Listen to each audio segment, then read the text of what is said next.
impossible to resist. Candy tangerine, so sweet. I'm sold. You're shining like a quicksilver screen, yeah. You keep wanting more from me, and I'm sure you're holding. Hey everybody, welcome to the newest episode of On That Note with Parker Whirling. Today's guest joins me from Vancouver, Canada. He's an alternative soul singer-songwriter with a new song called Lightspeed coming out September 10th. And we even got to discuss his very personal experience in the infamous cult NXIVM. Before we get the episode started, please make sure to like and subscribe to this podcast on Spotify, Apple Podcasts, and YouTube. And don't forget to follow me at Parker Whirling and at On That Note Podcast on Instagram. And on that note, please welcome Jon Bryant. I'm sitting here with Jon Bryant, an alternative soul singer-songwriter from Vancouver, Canada. Shout out to George at Network Music Group for setting us up and sending me your music. It's seriously dope. The newest single you have coming out September 10th is Lightspeed. And as we record this right now, it's not out, but I did get the sneak preview, and it's awesome. I can't wait for everybody to listen to it. Before we get the episode started, I think we do have to have a little moment of silence for your chair that broke like right before we started this episode. Yeah, we got to throw it out to the chair. It's been there for 7-8 years that I've been living in this apartment, and it finally broke. It actually broke into 3 pieces. I can't believe it. But it's this IKEA chair that, I didn't expect it to last as long as it did. But hey, I got a lot of use out of it, so I can't complain.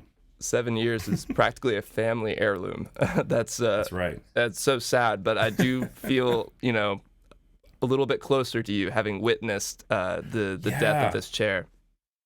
Yeah, it was a moment of like, because I didn't know what was going on. It's at that split second of like, is everything crashing down around me? Yeah. Is this whole apartment coming down too? Yeah, that was a surprise. That's a way to start your day or start an interview. Yeah, right. It kind of gets you all jolted and ready to go. Oh yeah, I'm on fire right now. So with the chair aside, I usually like to start the interviews asking about, the newest single that is coming out or is already out. So what was kind of the writing and recording process behind this new tune, Lightspeed? I read that you came across this, or this kind of was created because you were doing a 50 songs in 50 days challenge last year. That's nuts. How was that?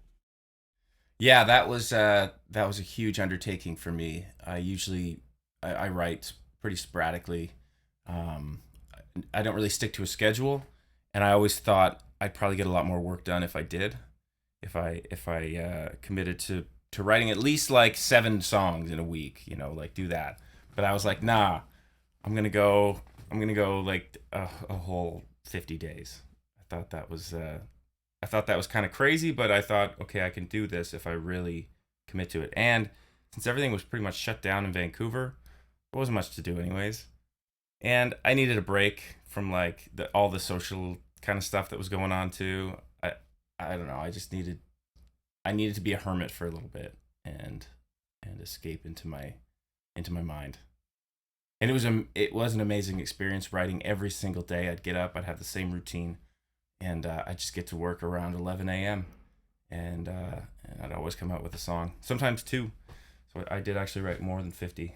But oh, wow. It was wild. Yeah. It sounds like a very introspective experience. Yeah, it definitely was. It was a challenge that I enjoyed like every second of. It was never like, I was never mad to do it. Never angry that I had to write a song. But I was fully committed. I had a little pick jar that I'd take a pick from, and there were 50 picks in one and an empty jar next to it. And so I'd just take a pick and I'd put it in the empty jar every day. Oh, like wow. I'm like clocking in. Yeah, clocking That's in. really cool. That's a good way of like visually seeing your progress instead of just having it done and like not really being able to have like a visual satisfaction, I guess. Yeah. It just reinforces the the importance of what I'm doing, I think. Yeah. So with this song Lightspeed, how did you know that this was one of the 50 that was going to be on your new EP? I think when we started writing it, so this one was done right before COVID. So this was not even part of the 50. This was the only one that wasn't part of the 50 of the Oh, EP. okay.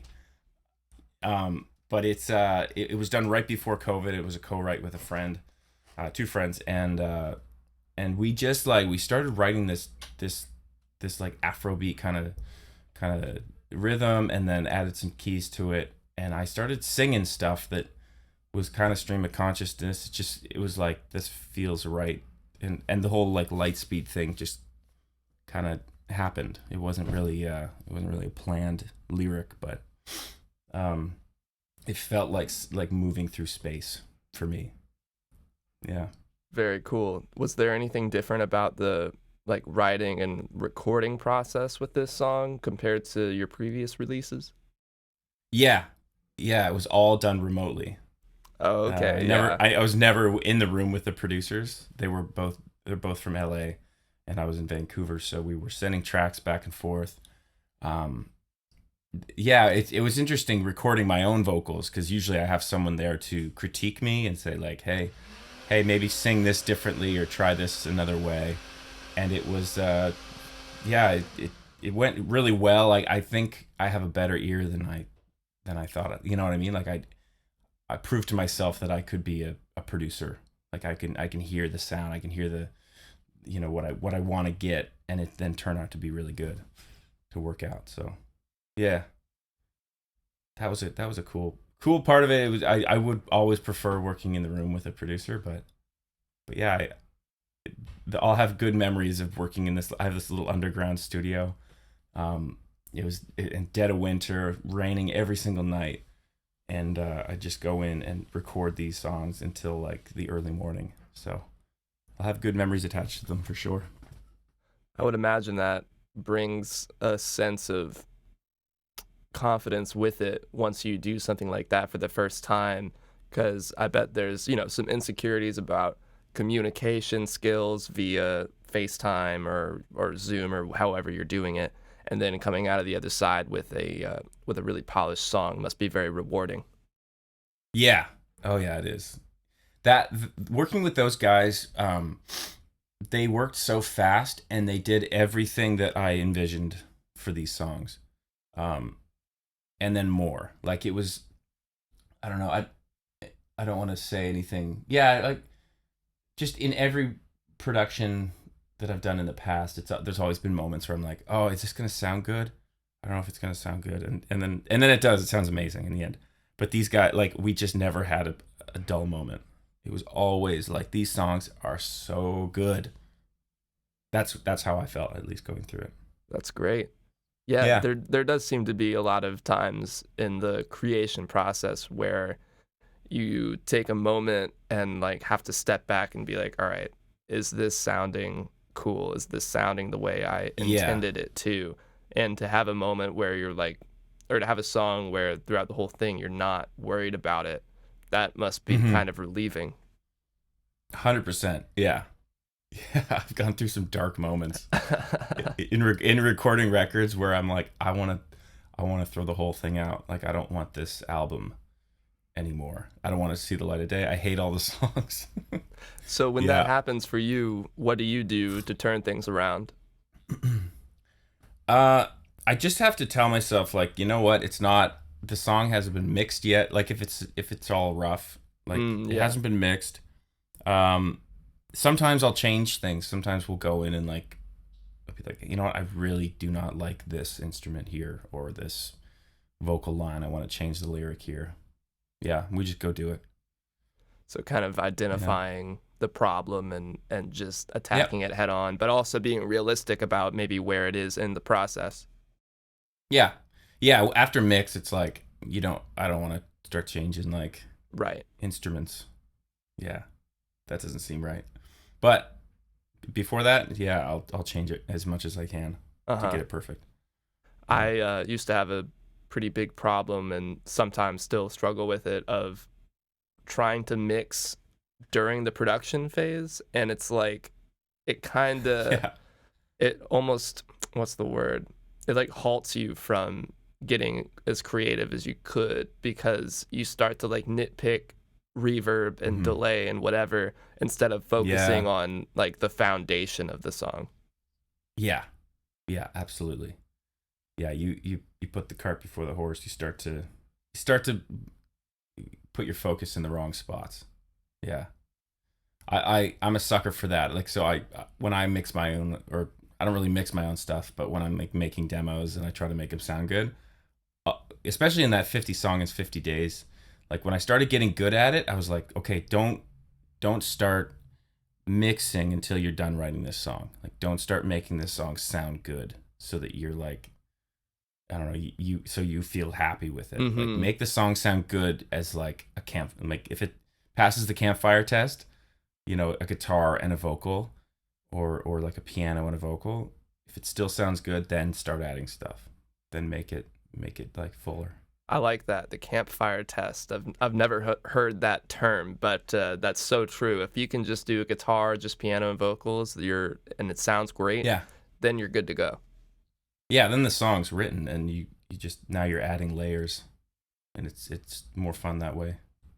Yeah, I did an EP with a guest I actually had on the show named Kevin Basco from Rubber Band Gun, and that was my first experience trying to just write songs, only guitar and vocals, and then bring them to him, and then we like spent a week producing it out. But every other thing I'd ever done, I would like produce it first and then take it to like a producer, to like my other friends, New Beat Fund, to like kind of tinker with it, and they would like help make everything perfectly in time and actually mixing it.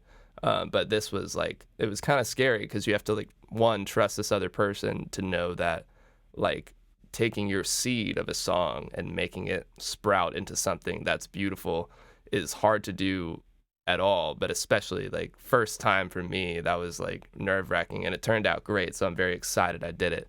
And now I don't. Was that your first album? First, not it'll be my newest EP, and it's been a while since I put out an EP. It's been singles for the last like 2 years. Yeah, amazing. Yeah, I'm very That's excited. awesome, man. I'm actually getting the mixes today. The new mixes. Dude. Yeah, so not full mixes, but first round, I guess. Yes, man. That's the best feeling when you get those emails. Yeah, he just texted me. He's like, check your inbox later. And I was like, oh, yes, let's go. Oh, dude. Yeah. But happy for you.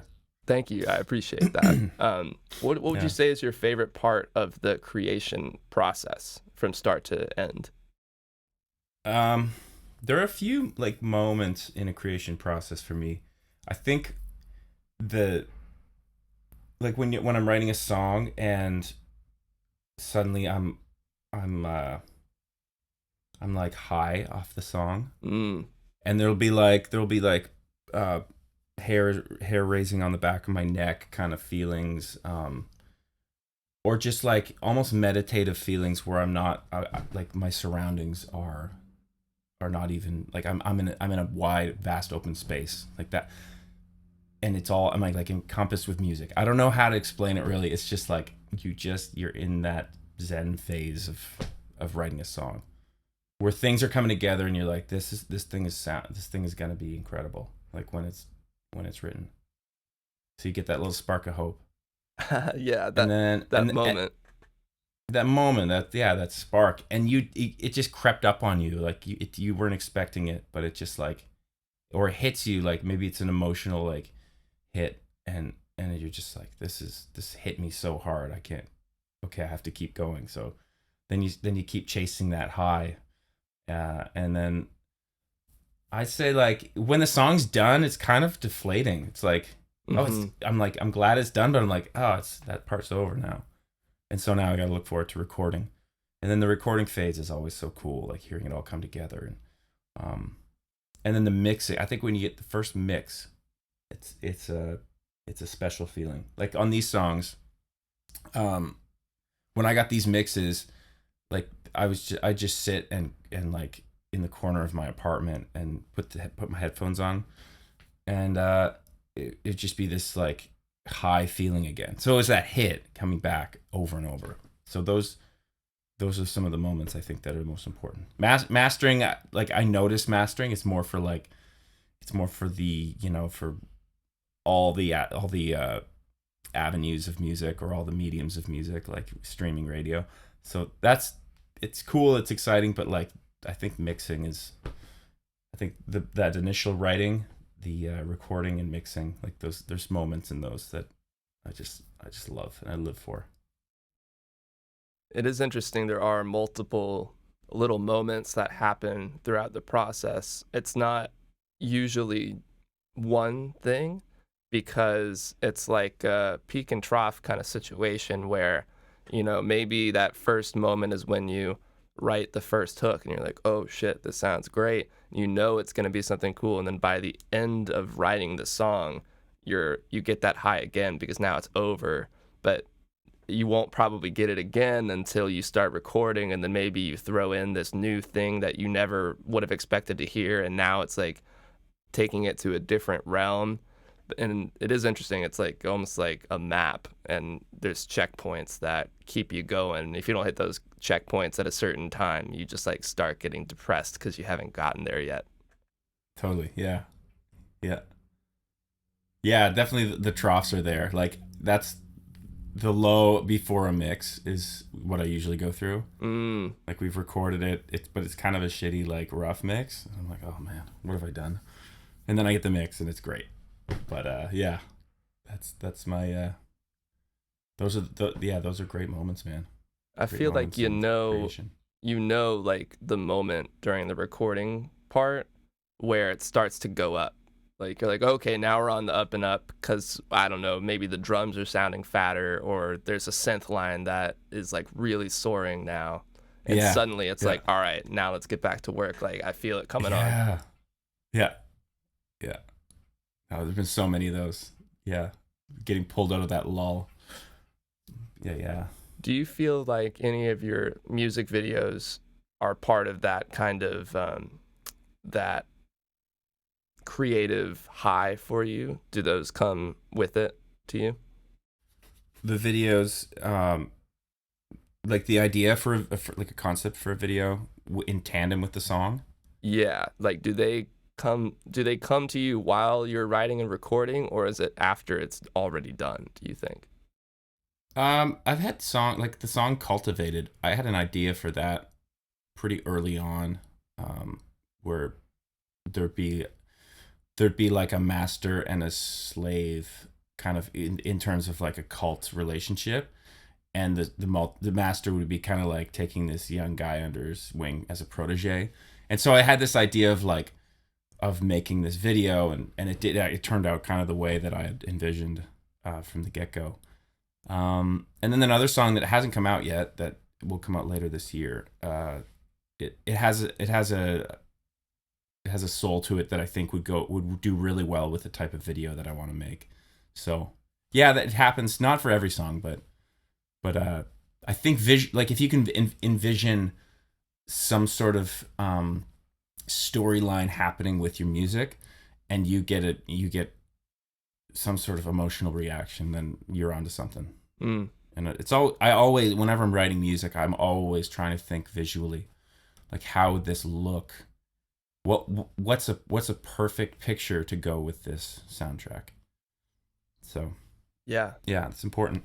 I love the Candied Tangerines music video. That is Thanks. so funny. You do such a great job being like an asshole director. Yeah. So it's kind of, my friend said that too, my director friend who directed the actual video. Yeah, it's not in it overdone too. at all. I'm an actor, No. and I have certainly been on sets where it's like, oh shit, like I'm triggered right now watching this. Like you're definitely nailing that part. Yeah, I act too, and you see that kind of shit. You see just people losing their minds, and it's I mean, it's funny to look back on, but in the moment you're like, oh shit, what's happening, man?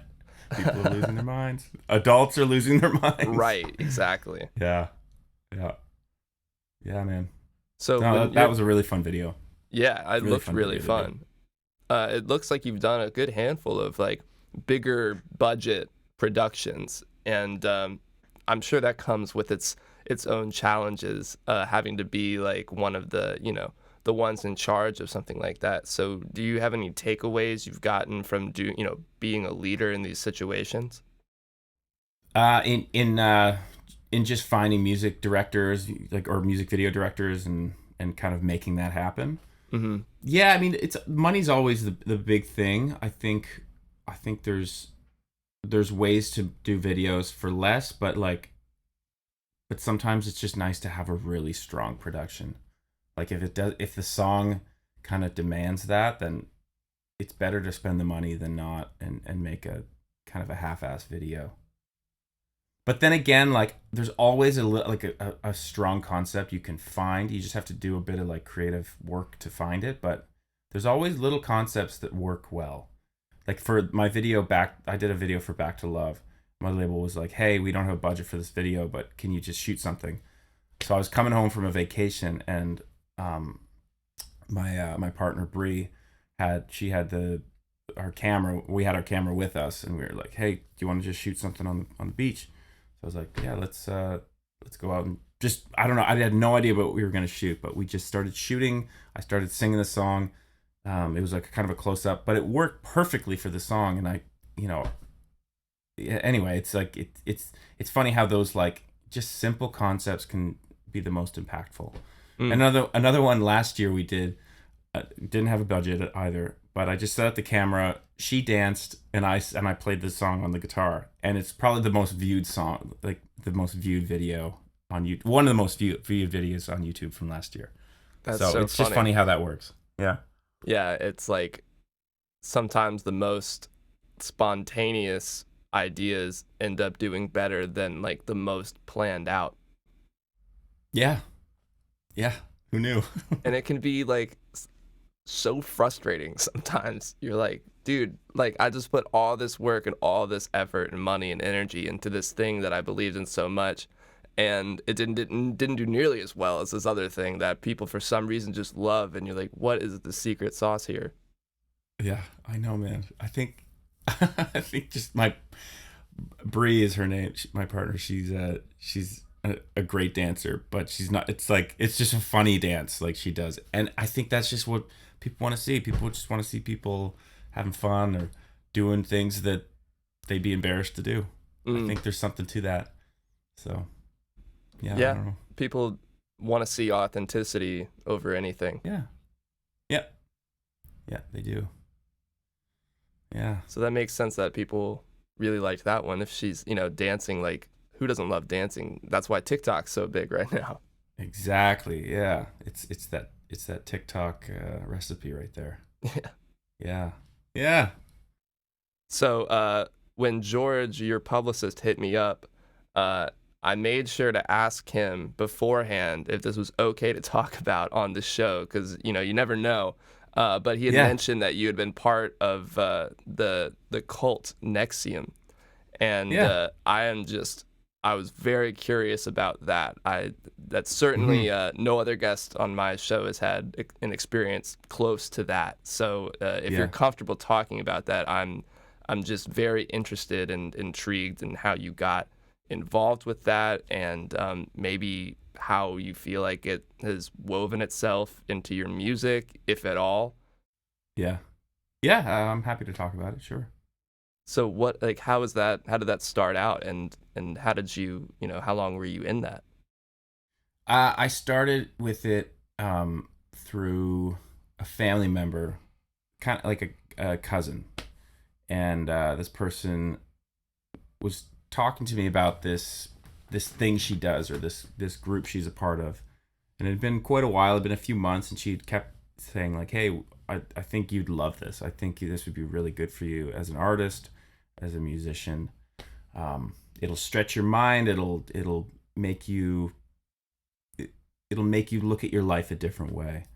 I was like, "Yeah, that sounds amazing." And then she's like, "It costs some money to start." I was like, "I'm good.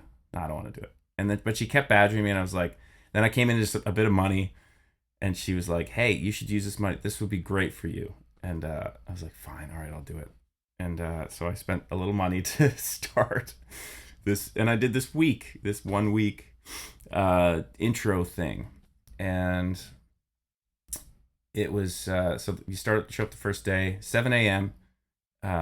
You get kind of acquainted with everybody, you start meeting people, and then you go into this room where you're just like fed information for 12 to sometimes 15 hours of the day. Whoa. So you watch these videos, and then you go and break off into discussion groups, and then you discuss these kind of really philosophical, spiritual ideas, and then you go from that to like, okay, let's put this into practice. And so they have these exercises to like help you wake up, help you calm down. It's basically like, if you've ever seen anything on Scientology, they do a similar thing where people will like shout insults in your face, and Yeah. you have to stay stoic, like you are unaffected.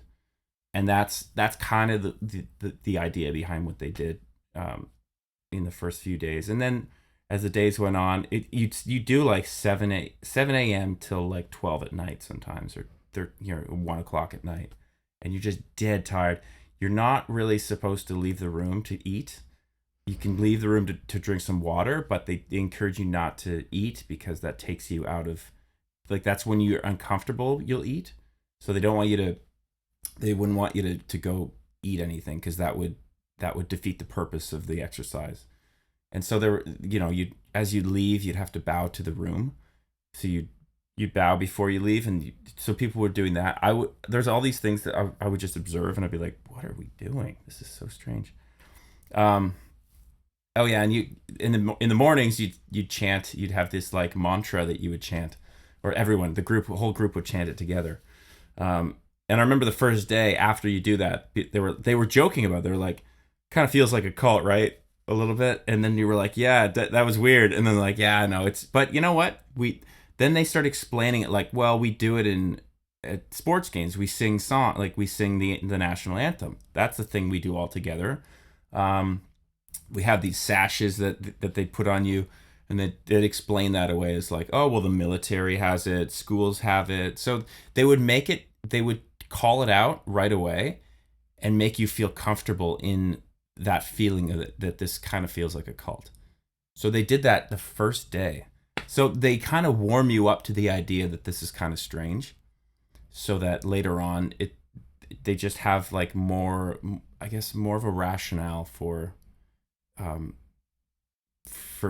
explaining to you that this is quite normal. So they normalize these strange behaviors or strange ideas.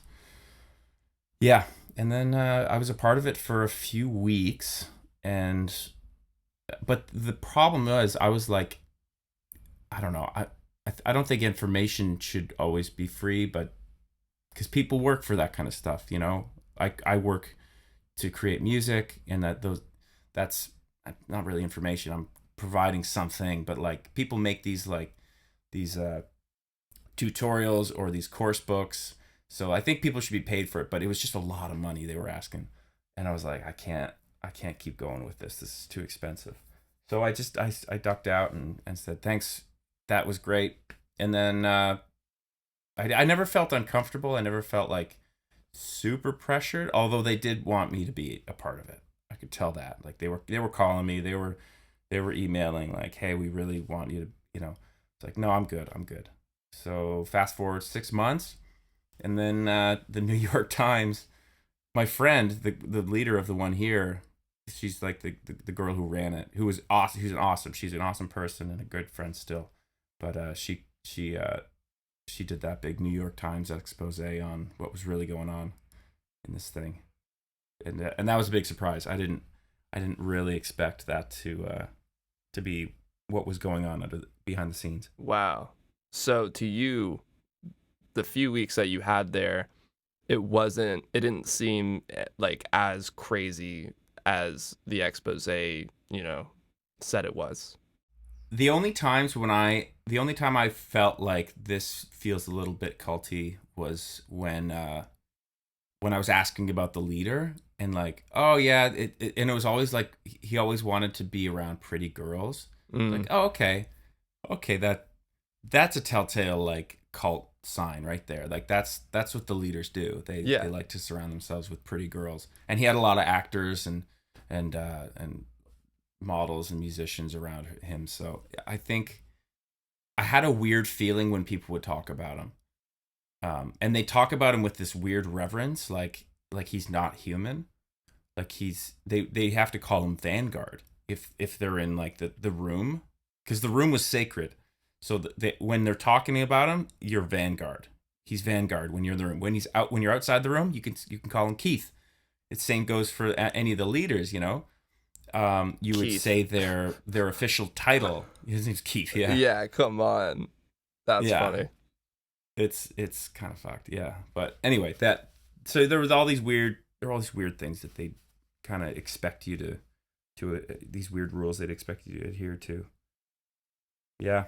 So it was kind of like based almost in like industry people, right? Like actors, musicians, models, things like that. That was kind of like that's what they were looking for. That's what they're after. It was influential people that had some influence in their cultures. So they had a lot of like Mexican influencers. They had the son of the president. Oh, holy shit. They had actors through America, like in America. I think they had like 16,000 members 15 to 16,000 when I left. Mm-hmm. It's crazy, man. I mean, there's so many, like, besides just, I mean, that's a very extreme example of, a predator in the music industry or the entertainment industry in general. But there are so many predators and people who are willing to take advantage of you. Since you've had such a firsthand experience with this, what would be some advice you have for artists who are trying to navigate a very uncomfortable situation, whether it's personal or, even just within the industry at all? Like, how would you say you should navigate this? Well, I think the big one that anyone can do is just to the minute they feel like they're being pressured to ostracize family and friends is a sign that you're slipping into a group that has no interest in your betterment. It's more about the betterment of somebody in that group. That's probably one of the big ones. There's obviously others, but like, and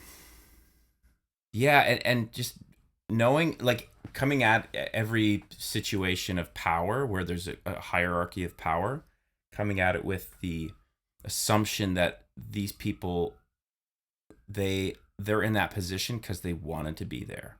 So it's not just, they're not just benevolent. They're not always, I shouldn't say they're not, but there are exceptions, obviously. But like, just always come at it with like a bit of a skeptical eye, and don't start throwing money at things right away. Don't start pledging your allegiance to these groups or people. Or there's cults everywhere. There are cult-like behaviors everywhere. So it's just that being a part of that group really opened my eyes to how the world is set up in a way that kind of leans towards cults or like very religious behavior. Yeah. I'm sure your radar for tribalism. it is like real sharp now. It is, yeah. Yeah, I'm skeptical, man.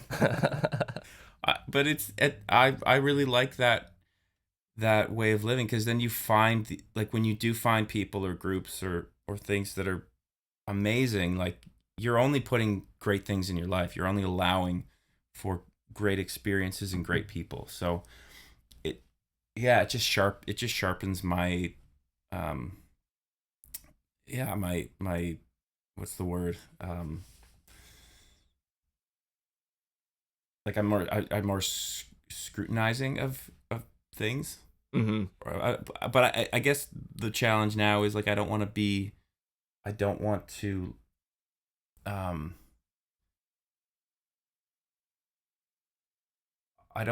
judge situations too quickly. Like, I don't want to look down on anyone or look down on anything.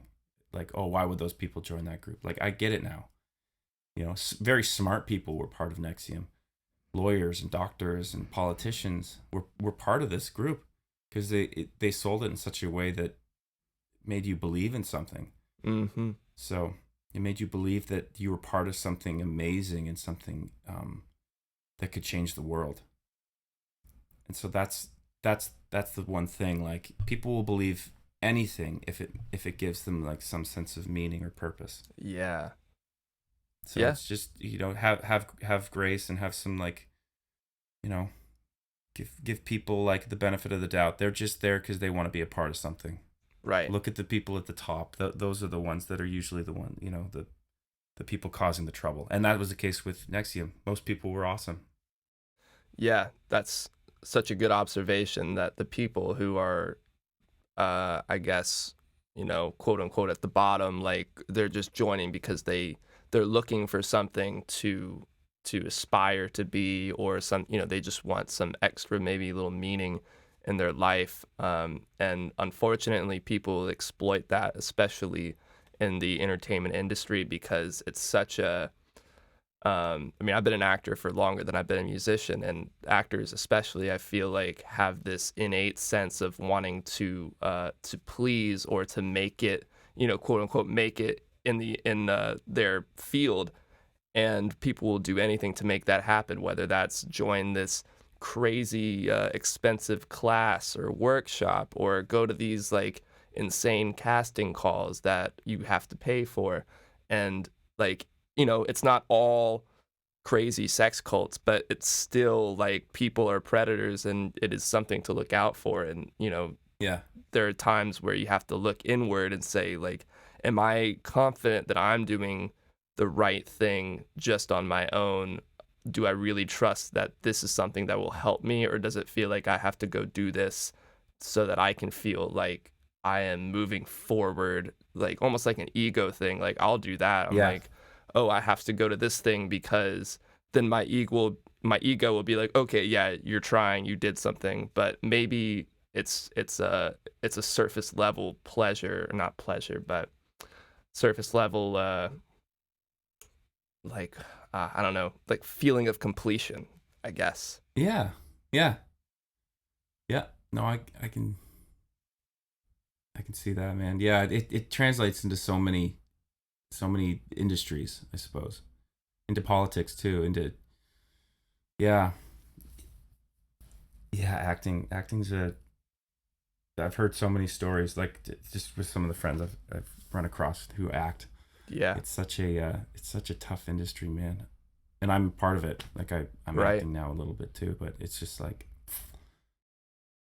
That's very cool. I did not know that you were also an actor. yeah. My wife's partner's an actor. She's amazing actor. And when we started dating, I had just moved up from Seattle, and I'd taken like one acting class, and I really enjoyed it. And then, because she was acting so much, I was like, oh, maybe I'll pursue this a bit. I'll see where this goes. And yeah, I've been doing it for about 6 years. Oh, cool. Just on and off, you know, Yeah. outside of touring. But then once you know, when the pandemic hit and the restrictions all came in and I couldn't travel, that's when I really started focusing a bit more on acting and songwriting, like the 50 songs and all that. Yeah. Well, it's really cool you're in Vancouver, because that's such a happening place for film and TV. Yeah. I'm in Atlanta, and that, like, I moved from LA to Atlanta, and I grew up in Atlanta, so it wasn't like such a wild thing, but there's a lot going on here too. It seems to me like LA, Atlanta, and Vancouver are really in the top 3. Like, I don't know if New York is really up there as much anymore. Well, a lot of the stuff in New York, they film in Toronto. Oh, as far okay. as I know. Toronto and Montreal get a lot of the New York stuff. It's just so much cheaper to shoot in Canada. Right. And it kind of and you can kind of pull it off. Yeah, but Vancouver's busy right now. And Calgary too. Calgary's another city that's coming up. I think they're shooting The Last of Us, this video game I'm playing right now. Yeah. I didn't know that was So shooting up there. Oh my God, yeah. I auditioned for it a few weeks ago, but I'm No like way. obsessed with the games, and they're shooting. Yeah, they're shooting it up in Calgary now. So That's awesome. it's apparently going to be the most expensive TV show of all time. No way. It's like, yeah, it's like gonna take out like not Game of Thrones and Lord of the Rings. Like it's gonna Damn. be up there. So yeah. I never played the Mhm. game, but I do remember when it came out and it was all everybody was talking about. And the concept seemed really, really cool. Yeah, it's a great game. Yeah, I'm not much of a gamer. But I bought a PlayStation 4 for this reason to play the game. That's 'Cause I awesome. heard it was really good. Yeah. Yeah. Nice. Well, that's going to take us over to the last five here, where I'll just ask you five quick questions and we'll be done. All right.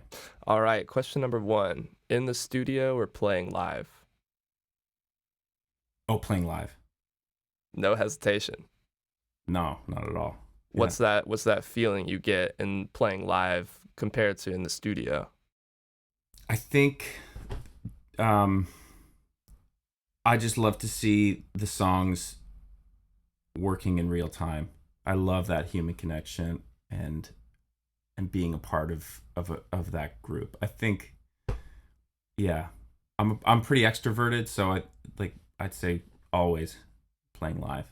Nice. Yeah.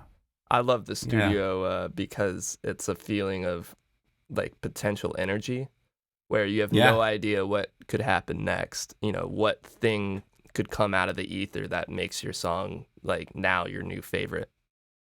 Yeah. Yeah.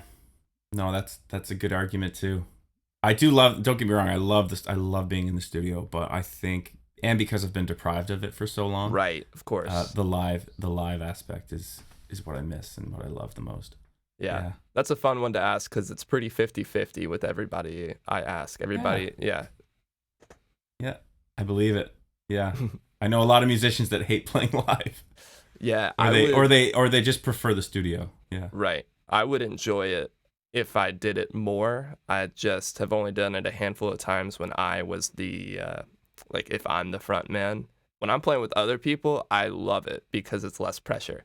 But when I'm the one who's got to like be the front man, I do love it. It's it's a love that is really strong, but it comes with a price of a lot of patience and energy and just effort. Yeah. It's a lot of work. People like, are you crazy? Like the kind of tours I'll throw together, Hmm. just one after another for, weeks on end. It's a lot, but it's what I enjoy doing. I just love it. Yeah. A Yeah, very it's a rush. extroverted thing. I think in the studio is a little Mhm. more introverted. Yeah, for sure. Yeah. Question number two is, what do you think is a perfect album front to back? Uh, is it, Graceland. Okay. I love that. I love that album. One day I'll really get into it. Yeah. I love the song Graceland, but I've never like been able to listen Never to listened the to the whole whole thing. album? No.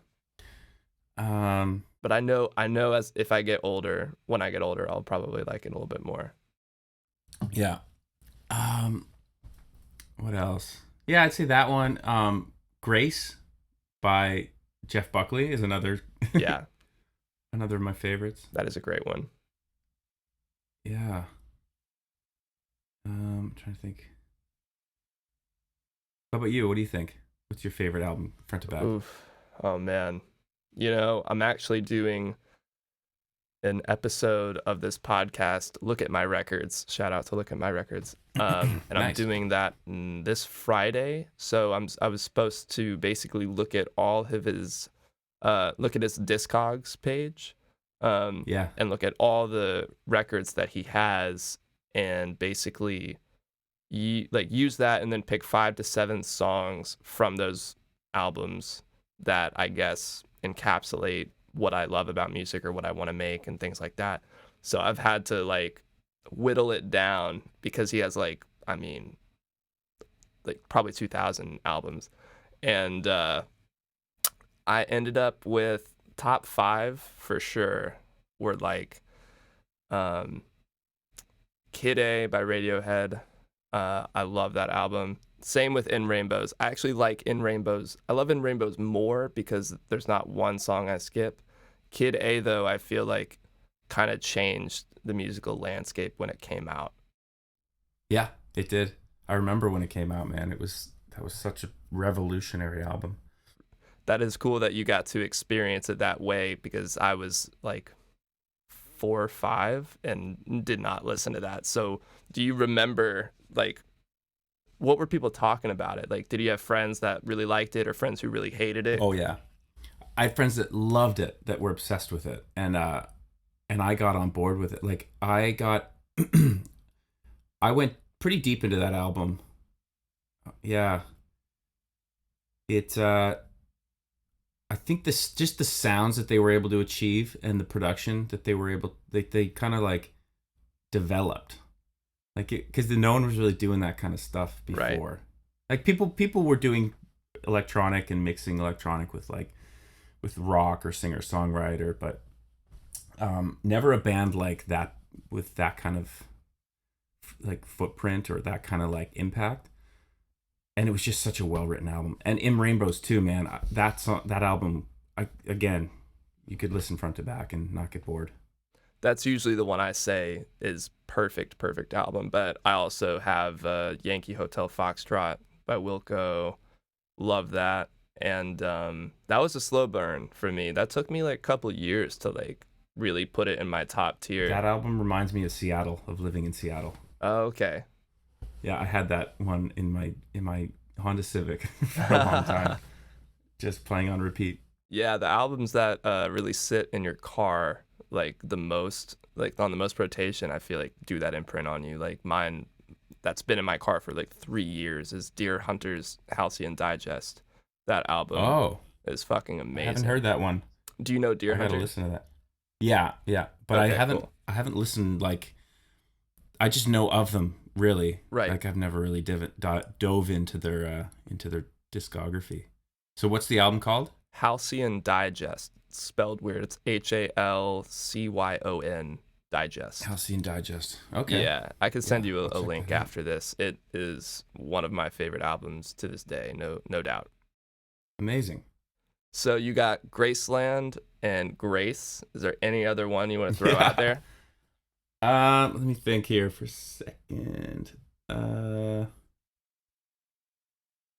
I like Back Sea Change. I really loved that album, front to back. I don't know that one. Sea Change? I know Odelay. Yeah. I really liked Sea Change.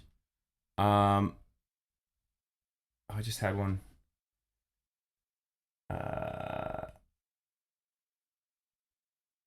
I'm bad with on the spot music. I know, that's why I love asking these questions, because they're all like on the spot. Yeah. Damn. Because there's so many, like August and Everything After by the Counting Crows. When it came out, was just like a great album. I really enjoyed that album when it came out. Yeah, it's funny, like I have to like look at my Spotify like listens and saves for this kind of question. That's a really good handful. And if you come up with others like while we're doing it, just yell it out and we'll talk about it. Okay. Question number 3 is, who's your dream artist or producer to work with? Ooh. Man, I would love to work with T-Bone Burnett. Okay, yeah. I would love to do I started in folk, and I've always like just admired his work, what he's done. Yeah, T-Bone would be great to work with, I think. Just for that experience, just the people he's worked with, it would just be an interesting perspective to be working with a guy like that. Mm-hmm. An artist?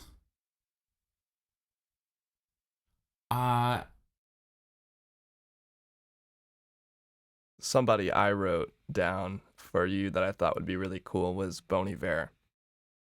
Oh yeah, yeah, I'd love to work with him.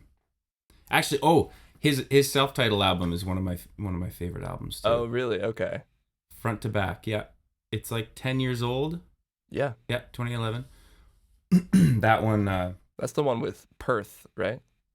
Yeah. Yeah, that's a great song. I loved that record so much. Yeah, working with him would be amazing. Yeah, Bjork would be fun to work with. Oh, whoa, yeah. Out of left field. Yeah, yeah. Beck would be amazing to work with. Mm-hmm. I actually met Beck No way.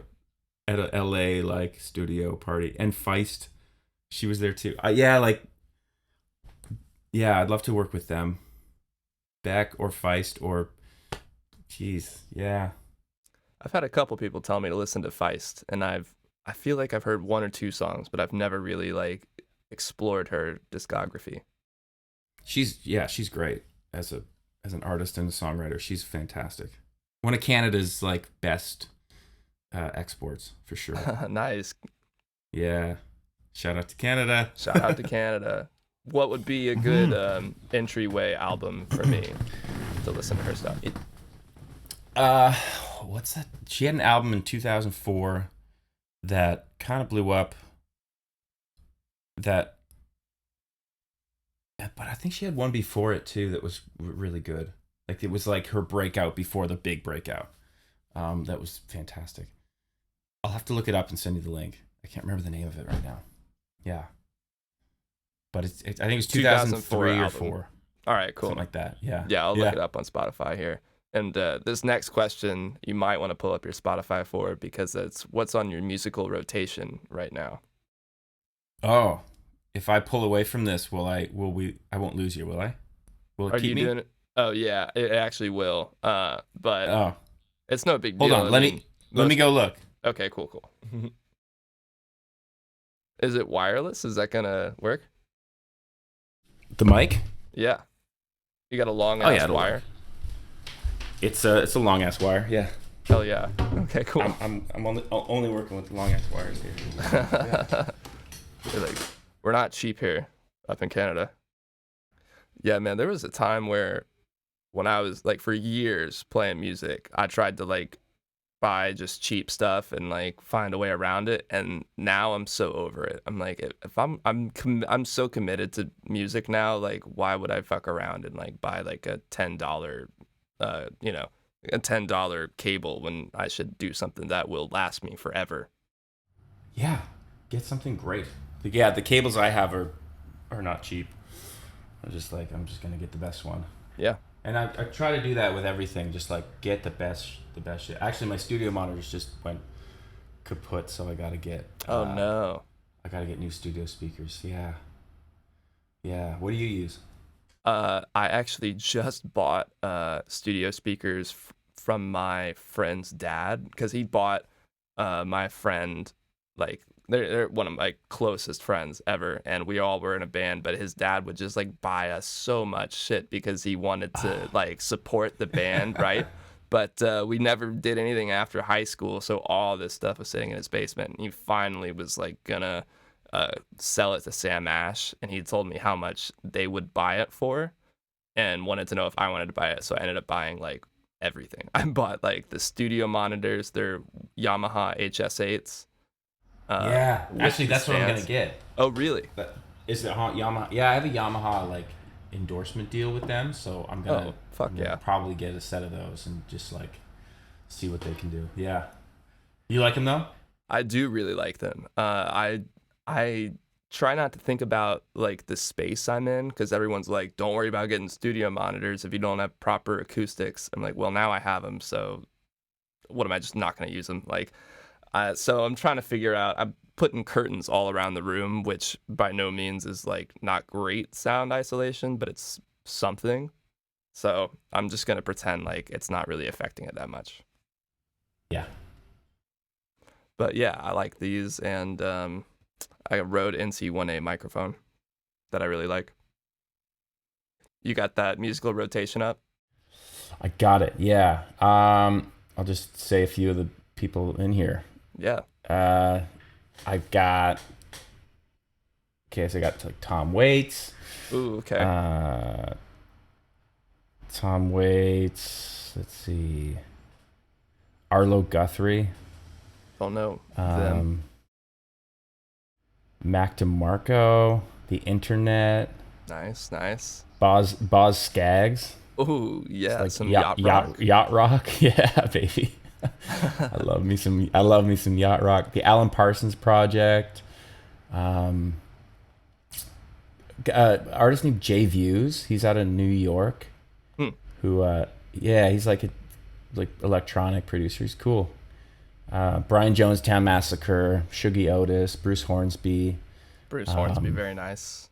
I loved Bruce Hornsby. Dan Byrne, he's like a 90s singer-songwriter that just wrote some beautiful music, man. I feel like it never got heard, or it's like it's not getting heard anymore. So trying to bring some attention to that. Krugabin. I don't know. Is it Khruangbin? Karang. Yeah, you're right. I'm reading it wrong. I actually don't listen to them, so I don't know if I'm the best source for that information. No, I think you got it. Khruangbin. Men I Trust. They're a band from Montreal that I really like. I didn't know they were from Montreal. Yeah, from Montreal. Bill Withers. Classic. I love me some Bill Withers. Kraftwerk. You're pretty all over the place. I like it. I'm very obscure. And then I'll like listen to Taylor Swift because oh hell yeah, I'll just change it up. The National, I love The National. Phosphorescent is a great artist. Phosphorescent? Yeah, I haven't heard of him. Yeah, he's awesome. You may have heard one of his songs. It got in like some movies and probably some commercials too, but he's a great artist all around. Yeah. Then I like Glenn Campbell. Yeah. Did you Rhinestone Cowboy? Yeah. Oh god, that sounds amazing. Radical Face. He's a friend that I toured with. Oh, nice. Great artist. Michael Malarkey is a guy. He's actually from Atlanta. He's an actor, but a musician as well. He's cool. Very cool. I'll have to check him out. Yeah, he's got a really cool voice. Like it's really deep and dark, and he's Michael cool. Malarkey. Yeah, he's a pal. Nice. Yeah, I mean, just kind of rolling through here. Yeah, no, you've given me some real solid homework here to people to check out. Michael Malarkey, Phosphorescent, Feist. Graham Parsons. Grant Parsons. I don't know them. Do you know Graham Parsons? No? No. Yeah, he's cool. Man. Oh, and I've been getting into what's his name? Hold on a second. Shit. The singer. Why can't I remember his name right now? I'll remember it. It'll come to me. That's always how it is. Yeah. But yeah, he's like a British singer-songwriter. He's big in like the 90s and had some other bands. Pete Doherty. What is it? Pete Doherty. Pete Doherty. That name sounds familiar. Yeah, he's great. Nice. I've been getting into his stuff lately. So, yeah, Elliott Smith. Yeah, he's kind of somebody I really want to get more into. Like I've liked everything I've heard, but I've never I've never made a really conscious effort to like get into him. Yeah. I was really into him in like high school, and but I always go back to him when I like start songwriting again, just because I love his songs. I love the stuff he's put out. So, yeah.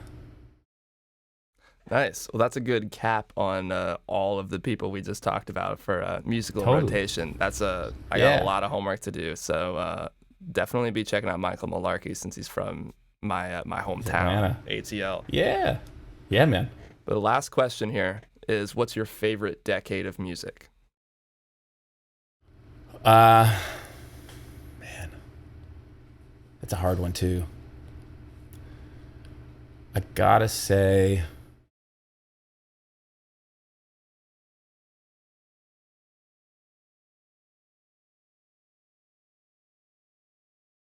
'70s. I'd say the '70s are my favorite. Yeah. Yeah, I can always go to like that era and find something I like. It seems to be kind of like a golden era of like potential in every genre, because I feel like with the 60s it's really only like, for me, 65 on. Like the early 60s don't really have as many things as I'm interested in, but like once the Beatles obviously came on the scene and like really started creating some psychedelic crazy shit, it was like the floodgates opened with everything else. And then the 70s was like the manifestation of that. Yeah. No, that's the you put it perfectly. It because like the Beatles were competing with the Beach Boys, who were competing with like the Bee Gees coming in the early 70s, and like all these bands really pushed themselves to make the best music. I remember hearing like Otis Redding heard a song by Bob Dylan, I think it was either Knocking on Heaven's Door or another one of those songs, and then he was like, I can't believe that a white man wrote this song. So then he wrote not sitting on the dock of the bay. What is it? Anyway, he wrote a song to be better than, you know what I mean? Like there was just like these like The this competition. friendly competition between artists, and yeah, I love that. What came out of that? It's incredible. Yeah. That's so cool. I feel like there's not as much competition nowadays, except for like in hip hop. Like Yeah. like I can't think of bands that are like that the way the Beach Boys and the Beatles were. But I mean, like rap beefs are as popular as ever. They are. Yeah. So maybe that's like Rap the beefs are hot. modern way of looking at that. I should start calling out Bon Iver.